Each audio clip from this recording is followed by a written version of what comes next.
Bonjour et bienvenue dans la caverne de Radrogor. Aujourd'hui, je vous parle de l'extension Star Wars Shatterpoint numérotée SWP25 qui s'appelle You Don't Need Their Scum. Donc vous n'avez pas besoin de leur racaille en français. Alors attention, c'est une extension particulière, c'est-à-dire qu'elle ne contient que des secondaires. Ils appellent ça un paquet d'unités. Donc ce n'est pas une escouade habituelle avec un principal, un secondaire et des soutiens. Faites attention, ne vous faites pas avoir. On va donc trouver dans cette extension 4 unités secondaires, Bossk, Dengar, Boba Fett et IG-88B, uniquement donc des chasseurs de primes de l'ère de la rébellion. Je commence par Bossk qui ne coûte que 3 points, pas de point de force, qui a une vigueur de 8 et une résistance de 2. Il a 3 mots-clés, chasseur de primes, mercenaire, scélérat. 4 capacités, la première et non des moindres, régénération. Au début de l'activation de cette unité, s'il n'a pas de contrainte, il enlève tous ses dégâts et toutes ses conditions. Donc ça c'est fort, s'il n'a pas eu de contrainte et qu'il n'a pas été blessé, il se régénère, il enlève tous ses dégâts et conditions, il repart à 0. Explosive Ordnance qui coûte une force, une capacité active, choisissez un ennemi à portée 5, lancez 5 dés, et l'unité ennemie et toutes les autres unités à portée 2 de cette unité vont prendre un dégât pour chaque résultat de maîtrise dans le lancer. Et ensuite Bossk peut foncer. Jour de paix on connaît, c'est une réactive qui coûte une force, quand vous sortez une carte d'ordre vous dépensez une force et Bossk récupère un mot-clé en particulier. Enfin We Have a Job to Do, une réactive, quand un autre chasseur de primes est blessé, une fois que l'attaque est résolue, Bossk peut foncer vers l'unité qui a été blessée et faire une attaque à 5 dés qui cible uniquement le personnage ennemi qui a causé la blessure. Voici la posture de Bossk, Cold Blood Killer. On a une attaque en distance portée 5, 7 dés, en mêlée un peu moins 6 dés, et en défense uniquement 4 dés des deux côtés. En défense, il a juste 1 ou 2 blocages, ça c'est le minimum. En maîtrise d'attaque, elles sont identiques, si ce n'est qu'en mêlée, il rajoute une contrainte, sinon c'est 2 touches, critique touche ou 2 critiques, donc ça c'est pas mal. Son arbre est plutôt simple, il va donner jusqu'à 8 dégâts, il peut mettre jusqu'à 3 percussions d'affilée, il y a également une entrave possible ou un repositionnement tout à la fin. Alors si je résume Bossk, il ne coûte que 3 points, mais il a une super capacité régénération qui lui permet d'enlever tous ses dégâts et conditions à l'activation s'il n'a pas été blessé ou s'il n'a pas eu de contrainte. Donc à l'ennemi absolument de lui mettre une contrainte ou d'être sûr de le blesser, sinon tout ça ne sert à rien. Ça c'est très fort. Et vous avez Explosive Ordnance qui est pas mal, qui coûte une force. Vous choisissez un ennemi à portée 5, vous lancez 5 dés. Pour chaque maîtrise que vous allez faire, l'ennemi va se prendre des dégâts et en plus toutes les unités à portée 2 de cet ennemi, y compris vos alliés. Donc ça n'a d'intérêt que si vous avez un groupe d'ennemis à plus de portée 2 de vous, sinon vous allez aussi vous prendre les dégâts finalement. Après, ce qui compense sa régénération, c'est qu'il défend très mal, il n'a que 4 dés de défense et 1 ou 2 blocages comme un simple clone quoi. Je passe à Dengar qui lui coûte 4 points, qui a toujours les mots-clés chasseur de primes, mercenaire, scélérat. Il a 1 point de vigueur en plus, donc 9 points de vigueur et 2 points de résistance. Il a 5 capacités, les 2 premières on connaît, suivre la piste, à l'activation il peut foncer vers un ennemi. Jour de paye, vous dépensez une force quand vous tournez une carte d'ordre et Dengar prend le mot-clé de votre choix. Ensuite, Explosive Regards, qui est une réactive. Quand Dengar est blessé par une attaque en mêlée, après que l'effet a été résolu, vous lancez 5 dés et l'unité qui l'a blessé prend un dégât pour chaque touche ou chaque critique de votre lancer. Donc une petite vengeance gratuite, mais uniquement quand il a été blessé par une attaque à mêlée. Capacité innée, être sous-estimé à ses valeurs, vous dépensez 1 point de force en moins quand vous mettez un chasseur de primes en réserve, un peu comme Tron le fait également. Autre capacité innée, Not Just a Pretty Face, les personnages ont inébranlable et immunité à l'entrave. Regardons sa posture, force brute, à distance portée 5 il a 5 dés, en mêlée il a 8 dés, à distance il défend à 4, en mêlée il défend à 5, donc là il est clairement plus fort en mêlée. Ses maîtrises de défense sont basiques jusqu'à 3 maîtrises, 1 à 2 blocages. Par contre, à partir de 4 maîtrises, il a 2 blocages et il passe un critique en touche. Ses maîtrises d'attaque confirment qu'il est meilleur en mêlée puisqu'il a du critique alors qu'à distance, il n'a pas de critique. Et il a aussi des entraves. Son arbre est relativement simple, il met jusqu'à 7 dégâts. Si vous passez par la branche du haut, vous allez plutôt mettre des états, donc désarmés, contraintes, puis à la fin l'exposition. Si vous passez par la branche du bas, vous avez 2 percussions possibles. Si je résume, Dengar, c'est donc une unité faite pour la mêlée, avec plus de dés en mêlée, des meilleures maîtrises en mêlée. En plus, il a une capacité réactive qui du coup lui coûtera une force. Quand il est blessé en mêlée, il a une sorte de vengeance bonus où il lance des dés et l'ennemi qui l'a blessé peut se prendre des dégâts. Et puis, point important avec lui, c'est sa capacité innée qui permet de dépenser 1 point de force en moins pour mettre en réserve des chasseurs de primes.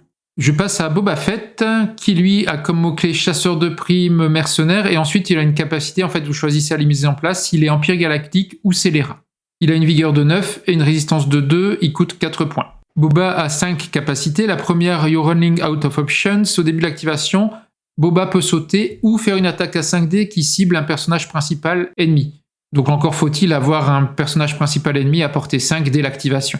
Knee Rockets qui coûte une force capacité active, choisissez jusqu'à 2 ennemis à portée 3, 2 unités ennemies à portée 3, et chaque unité ennemie se prend 1 dégât. Bon, payer une force pour donner jusqu'à 2 dégâts maximum, c'est pas terrible, c'est un peu cher, sauf si vous avez évidemment des unités proches qui n'ont plus de vie, ça peut être vraiment intéressant. Ou sinon, vous verrez que dans l'arbre, vous pouvez utiliser une capacité active gratuitement, donc on pourra l'utiliser à ce moment-là. Ensuite, Whipcord Launcher qui coûte une force, encore une active. Choisissez un ennemi à portée 3 et l'unité ennemie se prend un désarmement et une entrave. Ça, c'est en fait le fouet de Boba. Ensuite, une réactive, mort ou vif. Quand un principal finit son activation, un ennemi, il peut sauter vers cet ennemi.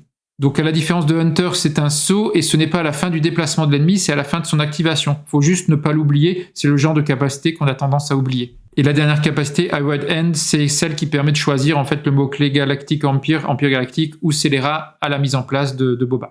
Voici sa posture, désintégrateur notoire. Il a 7 dés à distance portée 5, 7 dés en mêlée et seulement 4 dés en défense.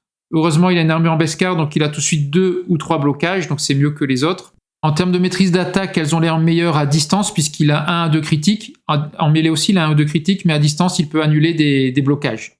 Par contre, en mêlée, il a aussi la possibilité de faire un saut. Ça peut être intéressant pour se sortir d'une situation ou aller chercher un objectif qui n'est pas loin. Son arbre lui permet de faire jusqu'à 8 dégâts. Sinon, il y a du désarmement, une contrainte. Il peut y avoir 2 percussions. Et puis la possibilité, on l'a évoqué, d'utiliser une capacité active gratuitement. Alors si je résume Boba, il attaque bien que ce soit en mêlée ou à distance. Par contre, il défend qu'avec 4 dés. Heureusement qu'il a un peu plus de blocage avec son armure en Beskar. L'intérêt avec lui, c'est qu'il peut avoir le tag Empire Galactique, donc ça vous fait un secondaire qui peut être Empire Galactique. Ses capacités actives ne sont pas extraordinaires, c'est juste donner 2 dégâts à 2 unités à portée 3 ou donner 2 états désarmement entrave à une unité. L'intérêt, c'est qu'il a la possibilité d'avoir une capacité active gratuite dans son arbre d'attaque. Et dernier point intéressant, il peut avancer pas trop mal puisqu'il peut sauter dès l'activation et peut sauter également à chaque fois qu'une unité ennemie principale a fini son activation. La dernière unité de la boîte, c'est IG88B. Alors lui, il coûte cher puisqu'il coûte 5 points. Il a une vigueur de 9 et une résistance de 2. Ses mots-clés sont lui aussi chasseur de primes, mercenaire scélérat et en plus droïde. Il a 4 capacités, on commence par High Priority Target. Au début de l'activation, il peut foncer et s'il se retrouve à portée 5 d'un ennemi, il a immédiatement une concentration. Ensuite, capacité active Always Gets the Job Done. En fait, c'est comme la pagaille de Chopper qui coûte une force. Vous choisissez un ennemi à portée 2, vous lancez 3 dés de défense. Si vous avez des dés différents de défense, à chaque fois, vous allez donner un état différent à l'ennemi. Donc, par exemple, une contrainte, un désarmement ou une exposition. Une réactive Calculated Plans. Quand vous faites une attaque avec IG, il peut relancer jusqu'à 2 échecs ou 2 maîtrises dans son lancer d'attaque. Dernière capacité réactive, I Engineer Success Yet, It Leads Me, qui coûte une force. Quand un chasseur de primes fait une attaque, si la cible conteste un objectif actif que vous ne contrôlez pas, à ce moment-là, vous pouvez ajouter 3 dés au lancer d'attaque. Mais attention, si vous n'arrivez pas à blesser la cible, vous allez perdre un jeton momentum, un pion momentum, donc impulsion. Voici sa posture par tous les moyens. En attaque, portée 5, 7 dés, en mêlée 7 dés, en défense 5 à distance et 4 en mêlée, donc un peu meilleur à distance. Les maîtrises d'attaque sont d'ailleurs meilleures à distance avec du critique et un de critique. Par contre, en mêlée, on peut avoir du dégât dans le pool assez vite également. Les maîtrises de défense sont bonnes avec 2 à 3 blocages et un repositionnement possible. Au niveau de l'arbre, on a jusqu'à 8 dégâts, on voit 3 percussions, mais on peut en enchaîner que 2 maximum. Il y a un certain nombre d'états, entrave, exposition, contrainte. Et ce qui est intéressant, c'est qu'il a un repositionnement tout à la fin, donc après 5 ou 6 réussites selon l'arbre. Si je résume cette IG88, il coûte cher avec 5 points, mais il est fort en attaque avec 7 dés d'attaque et en général il sera concentré puisque dès l'activation, il a une concentration s'il se retrouve à portée 5 d'un ennemi après avoir boosté. Ses défenses ne sont pas mal, notamment avec du repositionnement. Il a l'équivalent de la capacité pagaille de Chopper qui marche très bien avant d'attaquer un ennemi. Il peut relancer jusqu'à 2 échecs ou 2 maîtrises en attaque. Et enfin, il peut faire ajouter 3 dés d'attaque à tous les chasseurs de primes. Mais attention, si vous ne réussissez pas à blesser l'ennemi, vous allez perdre un jeton, un pion impulsion. Donc tout ça, y compris ses repositionnements, ça en fait quand même a priori une bonne unité, mais évidemment, elle coûte 5 points par rapport aux autres qui coûtent 4, voire 3 pour Bossk. Il est temps de résumer cette extension SWP25. Donc vous avez 4 unités secondaires chasseurs de primes, toutes dans l'ère de la rébellion. On a un peu de tout. On a Bossk qui coûte le moins cher, seulement 3 points, et qui a sa super capacité de régénération. On a Dengar qui coûte 4 points, qui est très fort en mêlée. On a Boba Fett qui a l'avantage de pouvoir récupérer le tag Empire Galactique. Et enfin, on a IG88 qui coûte cher, 5 points, mais qui est plutôt fort, même très fort sans doute en attaque, il faut le voir en jeu, et avec ses repositionnements. Donc vous l'aurez compris, c'est une boîte super intéressante si vous aimez les chasseurs de primes, les scélérats. Ça vous donne plein de nouvelles possibilités. La contrainte, c'est que ce sont que des unités dans l'ère de la rébellion. Évidemment, si vous n'êtes pas fan des chasseurs de primes, cette boîte n'est pas faite pour vous. Et je vous rappelle encore que ça ne contient que des unités secondaires, donc ce n'est pas une escouade complète. N'achetez pas ça si vous voulez une escouade complète, évidemment. Merci de m'avoir suivi, venez en discuter sur le Discord, en commentaire de la vidéo, abonnez-vous à la chaîne, et à très bientôt dans la caverne de Radrogor.